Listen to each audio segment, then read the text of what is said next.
Hello friends, मेरा नाम है अक्षय सर। लास्ट वीडियो के अंदर हमने देखा था introduction of C programming. C language क्या होती है, कितनी प्रोग्रामिंग लैंग्वेजेस होती है, कौन सी प्रोग्रामिंग लैंग्वेज का क्या यूज होता है, वो हमने देखा था लास्ट वीडियो के अंदर। इस वीडियो के अंदर हम देखने वाले variables in C programming. Variables क्या होते हैं, कितने वेरिएबल्स होते हैं, वेरिएबल के टाइप्स कितने होते हैं, या वेरिएबल को डिफाइन कैसे करना है। तो चलिए स्टार्ट करते हैं। तो फर्स्ट देख लेते हैं हम डेफिनेशन ऑफ वेरिएबल। वेरिएबल की डेफिनेशन, तो क्या है definition? Variable means it is the name of memory location which can store some data. It is the name of memory location which can store some data. तो variable क्या होता है? एक memory का लोकेशन है, राइट? तो वो क्या करता है? डेटा स्टोर करता है। मतलब देखो क्या, अगर आपको सिस्टम के अंदर कोई भी मतलब ऑपरेशन करना है, अगर कोई एडिशन करना है, आपको सब्ट्रैक्शन करना है, या कोई भी ऑपरेशन करना है, तो फर्स्ट आपको क्या करना रहेगा? उस वेरिएबल की वैल्यू को उस मेमोरी के अंदर स्टोर करना पड़ता है, राइट? तो कैसे वेरिएबल डिफाइन कैसे करते हैं? देखो सिंटैक्स, या फिर हम बोलेंगे उसको डिक्लेरेशन। डिक्लेरेशन, तो फर्स्ट आपको लेना है data type. Data type, then variable को कुछ तो आपको देना है नेम। एग्जांपल डेटा टाइप लेता हूं मैं इंट। इंट मतलब इंटीजर, एंड वेरिएबल नेम देता हूं मैं ए। ए को बोलते हैं वेरिएबल। ये हुआ आपका डेटा टाइप्स, राइट? इंटीजर किसके लिए यूज करते हैं हम? अगर आपको कोई नंबर लेना है 1 2 3 4, राइट? कितने डेटा टाइप्स होते हैं, या कैसे फॉर्मेट पेज पर क्या होता है, उनका साइज क्या होती है, वो हम आने वाली वीडियो के अंदर देखने वाले। अभी आपको बस ये याद रखना कि इंट क्या है, डेटा टाइप है। उसके इसके लिए यूज करते हैं अगर आपको कोई नंबर यूज करना है प्रोग्राम के अंदर, इंटीजर नंबर लाइक 1 2 3 4 10 20, उसके लिए यूज करते हैं। तो क्या है सिंटैक्स वेरिएबल डिक्लेरेशन का? फर्स्ट लेना है आपको डेटा टाइप, देन देना है आपको वेरिएबल नेम। आप वेरिएबल को चाहो तो कुछ भी नेम दे सकते हो। अगर आपको लगा कि आपको आपका खुद का नेम देना है वेरिएबल को, तो आप दे सकते हो। बस आपको कंडीशन ये याद रखनी है कि आपको उसके अंदर पेस नहीं देना है। पेस मतलब क्या? अगर मुझे अक्षय सर करके वेरिएबल देना है, अक्षय सर, तो मैं यहाँ पर ऐसा पेस नहीं दे सकता। तो आप डायरेक्टली ऐसे लिख सकते हो अक्षय सर करके, राइट? या फिर इसके अंदर आप अंडरस्कोर दे सकते हो। अरे समझ में, राइट? देन आप स्टार्टिंग में नंबर नहीं ले सकते, मतलब ऐसा 1 अक्षय सर ऐसे नहीं ले सकते। आप ऐसे ले सकते हो अक्षय सर 1 करके। अरे समझ में, तो आपको वेरिएबल का आप चाहो तो कुछ भी नेम दे सकते हो।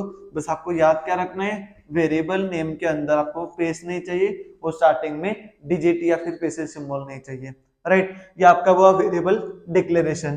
देन नेक्स्ट पार्ट आता है वेरिएबल इनिशियलाइजेशन। क्या होता है? Variable initialisation. अभी देखो वेरिएबल को इनिशियलाइज कैसे करना है। Example int a equal to 10, इसे बोलते हैं वेरिएबल इनिशियलाइजेशन। यहाँ पर मैंने ए वेरिएबल को 10 वैल्यू इनिशियलाइज की। अभी इस लाइन का मीनिंग देखो क्या होता है। एक मेमोरी क्रिएट होगी, ये एक मेमोरी क्रिएट हुई।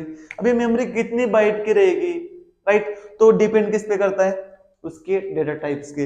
अगर आप इंटीजर यूज कर रहे हो, तो एक इंटीजर वेरिएबल को स्टोर करने के लिए मेमोरी लगती है 4 बाइट। 4 बाइट। अब ये हर एक डेटा टाइप के लिए मैं अलग से बताऊंगा एक सेपरेट वीडियो के अंदर। अभी आपको याद रखना कि इंटीजर अगर डेटा टाइप है, तो एक इंटीजर वेरिएबल को स्टोर करने के लिए मेमोरी कितनी लगती है? 4 बाइट, राइट? अब ये कई बार आपको 2 बाइट भी दिखाएगा, राइट? 2 बाइट या 4 बाइट। 2 बाइट मतलब जो पुराने पीसी थे 32 बिट के, उनके अंदर 2 बाइट रहेगा।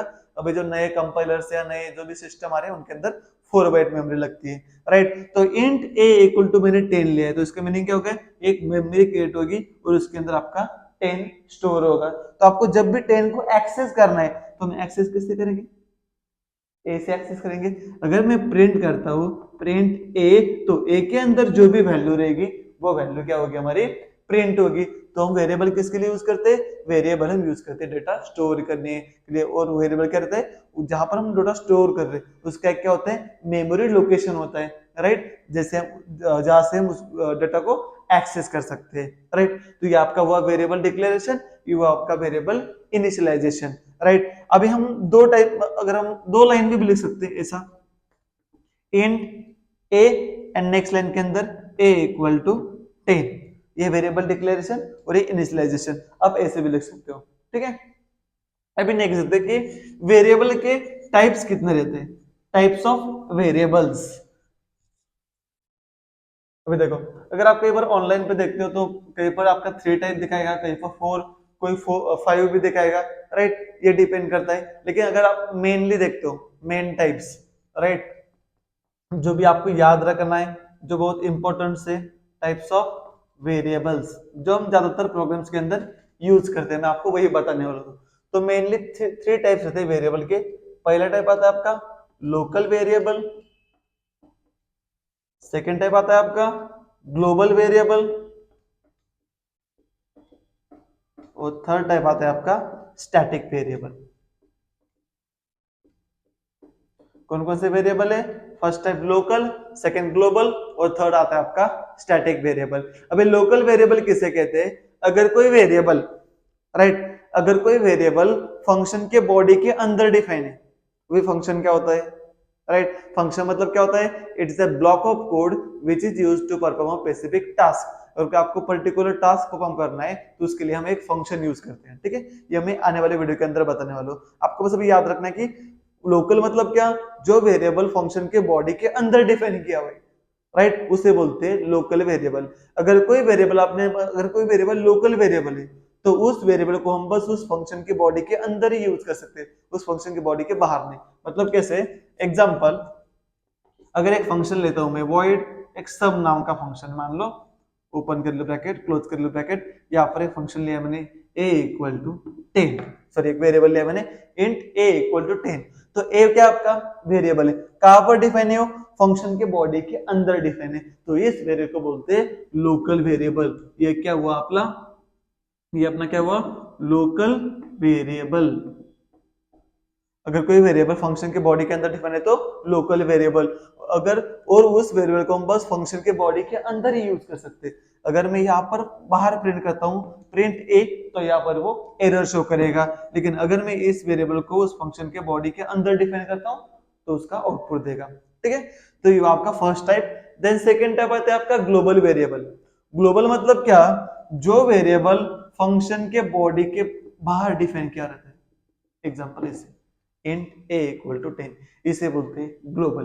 तो अगर कोई वेरिएबल ग्लोबल है तो उस वेरिएबल को आप फंक्शन के बॉडी के अंदर भी एक्सेस कर सकते हो और फंक्शन के बॉडी के बाहर भी एक्सेस कर सकते हो। आ रहा है समझ में? लोकल के अंदर क्या होता है? फंक्शन के अंदर वेरिएबल डिफाइन रहता है और उस वेरिएबल को हम बस फंक्शन के अंदर ही एक्सेस कर सकते हैं, बाहर नहीं।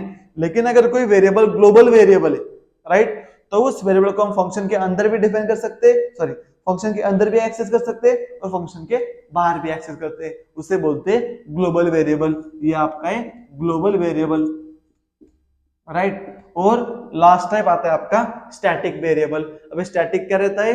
जिस वेरिएबल को डिफाइन करने के लिए हम स्टैटिक कीवर्ड यूज करते हैं। मतलब क्या रहेगा? उस वेरिएबल के पहले हम क्या डिफाइन करेंगे? Static keyword, then data type and then variable name equal to उसकी वैल्यू, उसे बोलते हैं स्टैटिक वेरिएबल। अब स्टैटिक वेरिएबल में बहुत बड़ी कंसेप्ट है, इसमें सेपरेट से अलग से वीडियो बना के उसके अंदर आपको मैं एग्जाम्पल के साथ एक्सप्लेन करूंगा। Thank you.